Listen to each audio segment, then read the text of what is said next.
Support for Headline Humboldt is made possible in part by viewers like you. Thank you. Coming up now on Headline Humboldt, a conservative anti-wind power interest group is working to see Humboldt County's wind project scuttled. Also, Barry McCovey from the Yurok Tribe joins us to discuss the recent deal to add a massive parcel to tribal ownership, protecting its environmental integrity. Coming up now on Headline Humboldt.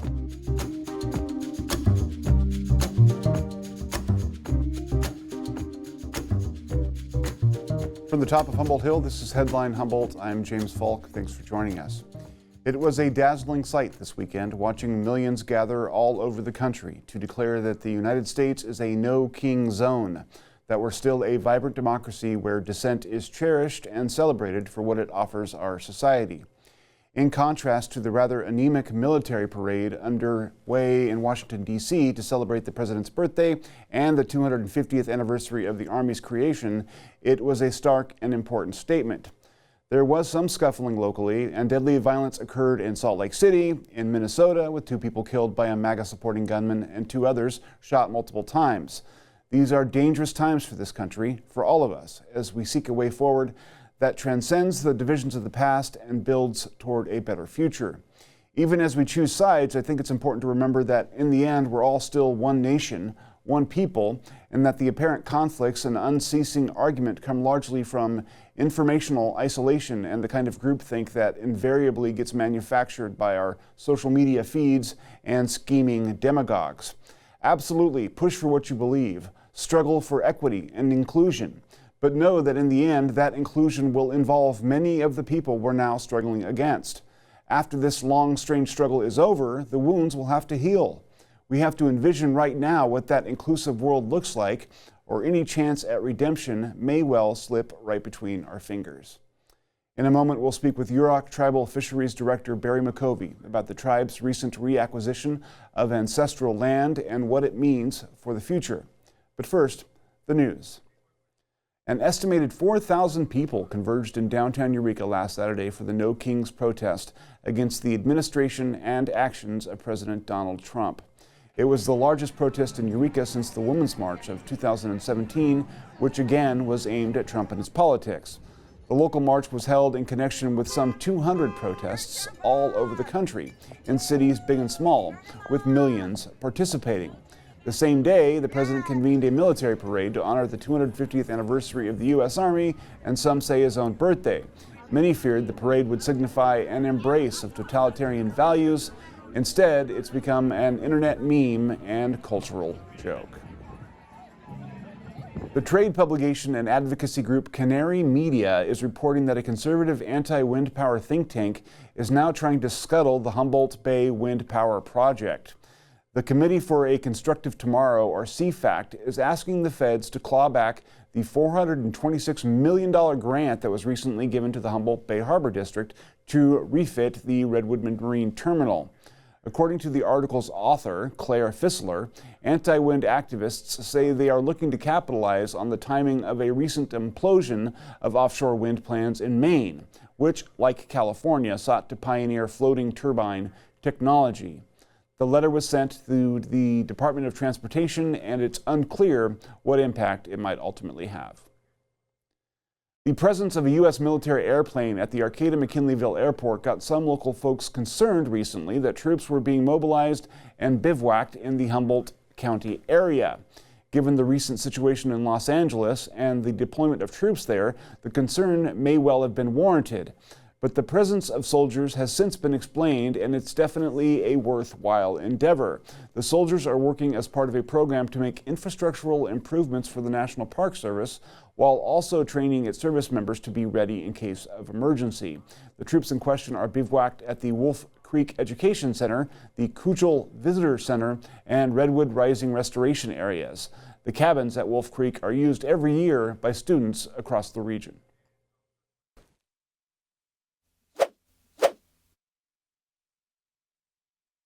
For as long as I've been here, which is 37 years, we've hosted lots of different partners in doing work, helping us accomplish our mission and goals for this park, and to have the Air National Guard and reserves come out and help us with this project here, which has been a long time coming. I have been waiting for these cabins to get improved and for this place to really come forward and have its facility upgraded. Having the service come out here, people who may not have had the experience of working in a park, to come out here and enjoy the park while working in the park, leaving a bit of themselves embedded in the work that they're doing so they can come back down the road and look back and say, I had a part in that. For me, it's a special place because of what it preserves and what it protects. And it's important to restore and maintain and upgrade these facilities, which teach young kids about these forests. What you guys are doing is making sure that kids of the future will have facilities that are going to be excellent for their stay here. And that is something that you can't put a price on. Indeed. We'll be right back after this short break. Caregiving is something most of us will experience whether we're giving care, receiving it, or both.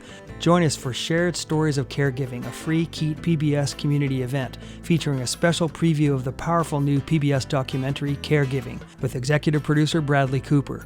Join us for the film, panel discussion, and caregiver resource fair on Tuesday, June 24th from 10 to 1 at the Sequoia Conference Center in Eureka. Register now at keat.org. In celebration of the 25th anniversary of the establishment of the Headwaters Forest Reserve, the Bureau of Land Management hosted a special storytelling event with Eric Hollenbeck, a nationally renowned woodworking craftsman who grew up exploring and working around this forest. In the summer of 2024, Eric visited the Headwaters Education Center to share stories of living and working among the redwoods of the North Coast. Premieres June 20th at 8:30 p.m. on KEAT HD. Here's our discussion with Fisheries Director Barry McCovey from the Yurok Tribe about the recent reacquisition of ancestral lands. Welcome back to the show. Barry McCovey from the Yurok Tribe, the Fisheries Manager up there, the Director of the Fisheries Department. I appreciate you taking the time to meet with us. I know you've been very busy the past few months and years. You've got a lot of projects and irons in the fire. But the tribe made a major announcement recently about a huge addition to its real estate.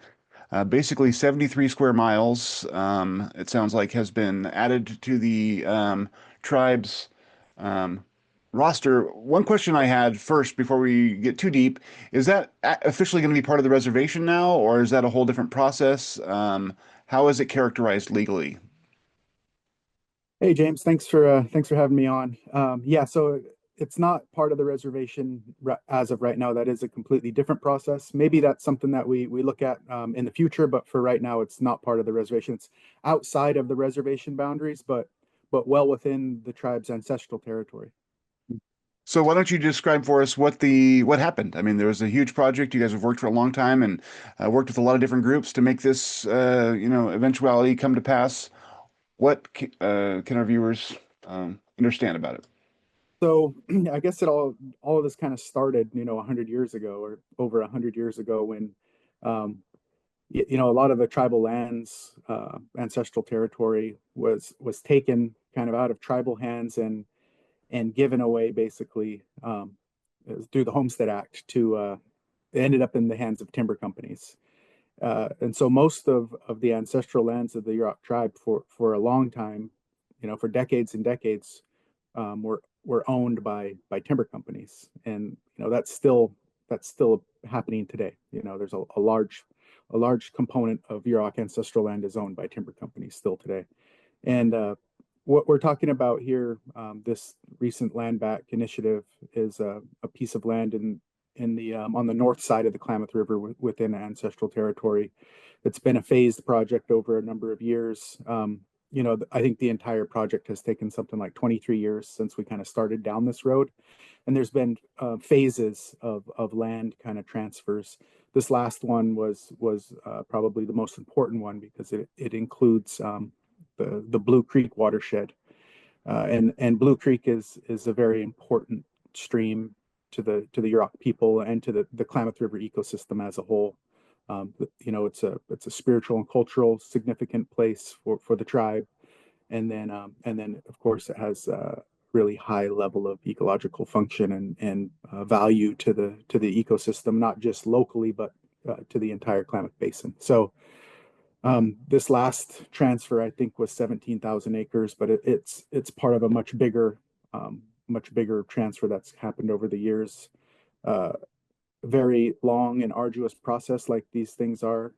Western Rivers Conservancy was our partner in all of this, and they kind of led the way and were really instrumental in making all of this happen. And then, of course, Green Diamond Resource Company, the owners of the timberlands, they were a willing seller, and they were willing to facilitate the land transfer. And so it's really it's one of those things where you work, a lot of people put in a lot of time and energy over a long span of time, and then we come kind of to this point where we kind of got it all done. And now everyone's excited, and there's a lot of energy and a lot of people talking about the future. And so now that's the next step. Like, okay, we've got this far. That was like one big step, but now the next phase comes, and that's the restorative phase, and that's kind of where we people here now, that's where we kind of come in and get together and say, okay, now how are we going to restore this landscape? Yeah, I mean, that's a big question, I imagine. Can you talk about what some of the issues are with the land at this point? I mean, it's been in private hands for a long time, managed largely for profit, I would say, right? So, when you assess this kind of property, what are you looking for, and what are the immediate things that you see that need to be changed to once again kind of bring it back to full bloom, I guess? Yeah, so you're correct. It has been managed for profit and for timber harvest. And so, immediately when you look out in the landscape, you see it, a lot of roads, and you see kind of a monoculture of forest and trees, a lot of fir, a lot of Douglas fir trees. There's not the diversity that we would see in an untouched forest. We see prairie lands that have been taken over by trees. So there used to be these big complexes of prairies in these areas, and those prairies have now been kind of planted with timber, or have been taken over by timber. So we see a landscape that hasn't had fire on it in a really long time, and Yeah. that's part of the reason why we see the prairies disappearing, and the monoculture. That fire creates diversity, and there's so many good things about cultural fire and prescribed fire, and so that has been removed from that landscape for 100 years or so. So we know that landscape needs fire back on it, and then as we make our way down into the stream, we know that all the road building and all the logging that occurred in those watersheds has caused a lot of erosion. So there's a lot of excess sediment in those streams, and then we also see down in those streams a lack of large wood. So because of the timber industry and just kind of taking trees out instead of letting trees naturally fall into the stream and make their way through the system, all of the fish species, and all of the species that rely on like good, cold, clean water, they all evolved with this regime of wood kind of slowly making its way through the system, these large trees, and that's been interrupted. And so those are some of the main things that we see like immediately when we look out on that landscape that need to be addressed. How complicated is it for the reservation to, look at a land like that and say, okay, this needs fire, right? Like you guys have basically been noted by a lot of experts that what you guys are doing is visionary and extraordinary with your burning, and I've had shows about it, but it's still not something that is, I guess, mainstream in terms of forest practicing, however you want to put that. How difficult is it for you to go in and burn? I mean, is it a long process that you would have to get permits for? Can that even happen since it's not reservation land? Anything is possible. It is difficult. Amen. Yeah, yeah. All of these things are difficult. None of this is easy. And whether we're talking about the physical labor that it's going to take to make these things happen, or we're talking about the regulatory burdens that exist to make things like this happen, it's all hard. It's all hard work. Could it be easier? Yes. Are we trying to work through these processes to make big projects like this easier? Yes, we're trying to find ways and trying to work with the state of California, federal agencies within the tribe, trying to find ways to make these big projects easier. But we're not going to let that, get in our way. We're gonna work through whatever the process is, however difficult it is. We're going to try to work through it. And we've been through things like this before. You and I talked recently, I think, about dam removal. Yeah. That was a massive project, very difficult, a lot of regulatory burden. Kind of the same thing. We get done with dam removal. Now we're looking forward to the restorative process, restoring the river. It's kind of, the same model here with this land back. Yeah. Is it fair to say that you guys are kind of trailblazing here? That if you are able to pull this off and get some, traditional practices back on the land, and then demonstrate how it flowers under your care, that maybe in the future these kinds of things might be easier to achieve. Absolutely, that's a big hope. Is we want to help people throughout the world, restore landscapes. Yeah. If we can figure out a way to do it, if we can restore the Blue Creek watershed, over the course of 100 years or something, if we can kind of bring a balance back into that ecosystem, if we can bring that diversity back into those forests, if we can increase the amount of prairies, if we can do the watershed restoration, and then we see the fruits of that labor. We see, more elk and deer, and we see basket materials for tribal members. We see the forest thriving, and we see the relationship that the people have with the forest blossom. And then down in the stream, we see fish start to come back, and we also see that interaction between people and fish.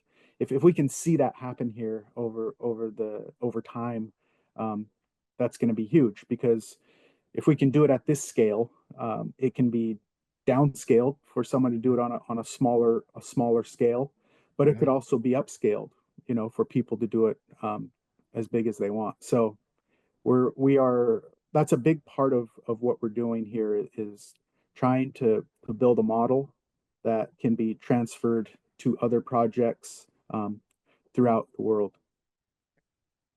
So now, two big elements of this project, as I understand it, are the Blue Creek Salmon Sanctuary and the Yurok Tribal Community Forest. Can you talk first a little bit about the value that Blue Creek has for the broader ecosystem? It sounds like it's a cool water injector into the Klamath River, if that's right. Can you explain why that's valuable and what it does for fish? Yeah, so that's one of the, as far as the entire basin, that's a major role that Blue Creek plays in the health of the fishery for the entire Klamath Basin. So Blue Creek is a large stream that enters the Klamath River, 15 or 16 miles from its mouth, and it injects a lot of cold, high quality water. So even though there's been a lot of damage done to the watershed, the headwaters are relatively intact. And so we still have a lot of cool, clean, good water quality, and we see a lot of that water coming into the lower Klamath River. And that provides what we call thermal refugia, or a thermal refuge, cool water. In the summertime, the Klamath River, lower Klamath River, regularly kind of exceeds the levels that salmon, juvenile baby salmon and adult salmon can handle. It gets too hot, and that's not something that's uncommon in a lot of our streams and rivers in the region, and it's probably always kind of been that way. But the way that fish survive through those times is they seek this thermal refuge. And so they go into the areas where the mouths of these creeks, where all this cold water is being pumped into the Klamath. Sometimes they even go up into the creek if they can, to use the actual lower part of the stream as a refugia. When we have fish, say adult spring Chinook that may be coming a little bit late, like right now, say they're coming in, and they're migrating upstream, or summer steelhead, and it's July and the river gets too warm, and their physiological processes are starting to suffer because the river is too warm. Well, they can duck over and take a break in the mouth of Blue Creek, and Yeah. and then they can sit there, they can wait it out, the river cools down, and then they continue their migration. Well, it's the same thing for the fish leaving the Klamath River, the juvenile fish. So every juvenile fish that's born in the Klamath River basin that's headed out to the Pacific Ocean has to swim by Blue Creek. And a lot of times the river's too warm, especially if they're leaving late or we're in a drought year. And we've seen literally hundreds of thousands of juvenile salmonids, Chinook, coho, steelhead, all crowded into the mouth of that creek during some years, all seeking that thermal refuge. And again, they'll hang out there for a few days, and then maybe they just hang out during the afternoon when the river's hottest, and then they migrate early in the morning when the river cools down. Maybe someday there's some years maybe they're stuck there for a week, but the river eventually cools down and they continue their migration out. So in that way, the health of Blue Creek and the that stream is beneficial to the health of the entire fish run in the Klamath River. Amazing. I appreciate your description of that. It sounds absolutely vital and sacred to the fish, and I can understand why it would be sacred otherwise. The community forest aspect of that, can you describe how that's going to work and what you guys mean by that title, if you can? I think the idea behind the community forest is getting out there on the landscape and doing the restoration so that it's accessible to tribal members and members of the community. So Yeah. we want people to be able to interact with the landscape. That's who we are as people. We don't want to tuck it away as wilderness and say you can't go there, you can't gather, you can't hunt, you can't fish. Yeah. That's locked up. It's a national park. That's not the idea. The idea is that we have always been on that landscape, and that landscape needs us to be healthy, and we need that landscape to be healthy. And so that's the community aspect of it. And to get to that point, we need that diversity in that forest. We need the medicinal plants. We need the food plants. We need the basket materials. We need a healthy landscape. And so that's part of the restorative process, is to get to that point where people want to be out there, and people are going out there and they're using that forest to benefit their own physical health, mental health, spiritual health.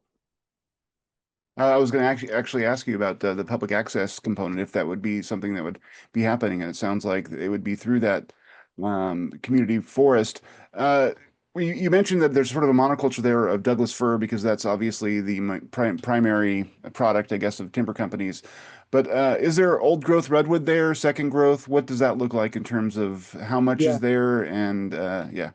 I'm not an expert in the forestry aspect of everything, but Mm. there's a lot of redwood out there, second growth redwood. There's also a lot of alder. So a lot of times when these areas were clear cut and not replanted with conifers, alder just grows back up. So there's a lot of kind of like alder forests out there. Yeah. But yeah, there's definitely not the diversity of species and ages that we would like to see in a forest. You want to see a diversity of species and a diversity of ages, and we don't see that in a lot of that landscape right now. I wonder about the cumulative effect of what you guys have accomplished the last couple of years. I mean, with the dam removal, obviously, and the remediation of that area, and then now this, it sounds like you guys have made a lot of progress. Where do you see, I mean, how do you see where you're at in this moment, and where do you see it going? Are there projects that are in the works right now to kind of get underway? We've put in a tremendous amount of work over the past 20 or 30 years, the tribal leadership, tribal membership, and the community for that matter, to get to where we're at today. And we're people like me who are able to work now and looking forward. I'm so blessed to be here in this position and be like kind of standing on the shoulders of all those people who did the work in the past to get us to this point. Sure. That's really humbling to me. But now we're looking forward. The work's not done. It's just getting started. Now we're going to be up working on dam removal for decades. We're going to be working on this Blue Creek project for decades to try and restore those landscapes. It takes a long time to restore a landscape that's been mismanaged for 100 years. It's not going to happen overnight. We know that, but we're ready to kind of jump in and roll our sleeves up and get to work. And that's the point of view that we have on a lot of all of this stuff, all these issues. And we I think there's other things out there that we're working on, throughout the basin and all over the place. And we can only hope that we're as successful as we have been with these ones. The patent is, we hope we can continue this success into the future. I'm sure it's not something you can go around announcing until those things come to fruition. So it's not like you can get a little bit of sneak peek at it. I wonder, in terms of the economic value, I mean, not that that's the main interest here, but for the tribe, what does this look like in terms of like future, employment opportunities and cultural relevance and that sort of thing? Because obviously you're going to need people to do the work that you've been doing. Absolutely, yeah. Like that's one of the, I think the key points of restoration is that it also is getting people to work and getting people out there on the landscape. And the work is has a bit of a catharsis kind of feeling to it, as we're restoring our own landscapes. I've felt it myself, and I see it myself with the dam removal stuff, and I'm sure it'll be the same with these projects here. We see it with a lot of our restoration projects. We see the tribal membership out there working on the landscape. It can change their lives, and for the better. People, not only financially but also culturally and spiritually, they're reconnecting and making those connections with the landscape and these ecosystems and the earth. So that's a huge component of why we're doing all of this. So I expect that it is going to take a lot of people to get this work done, and we'll see people coming home and really wanting to be a part of this project. We have time for about one more question, and I was interested in, in this current political environment nationally, there is a administration who seems to be opposed to these kinds of projects, and yet this still managed to get done. Did you guys encounter any resistance from the Trump administration over this? And is there any way that they could interfere even now that you guys have kind of reached the end of the official road with the reclamation part? This is a private company selling its land to a nonprofit. I mean, there's not a whole lot of federal kind of oversight regarding those type of transactions. So I don't think they said anything about it. As far as moving forward, we have I think a diverse enough portfolio, and we have the ability to seek funding from various funders throughout the world. And so I think we will continue moving forward with whatever our plans are. Whether it doesn't matter who's in the administration. I think we will figure out a way to move forward. Maybe it slows down for a while, then maybe it speeds up. This is a long-term project. We're in this for the long run, and we understand that this is going to take a lot of time and a lot of effort. And so we're not too concerned about what's happening in Washington, D.C. right now. Before we go tonight, I wanted to give you guys a quick update on the Food for People Farm to Table fundraising initiative that we interviewed the executive director for a few weeks ago. They have met and surpassed their goal, and we'll have more information next week for those who want to learn more. Stay tuned, stay informed.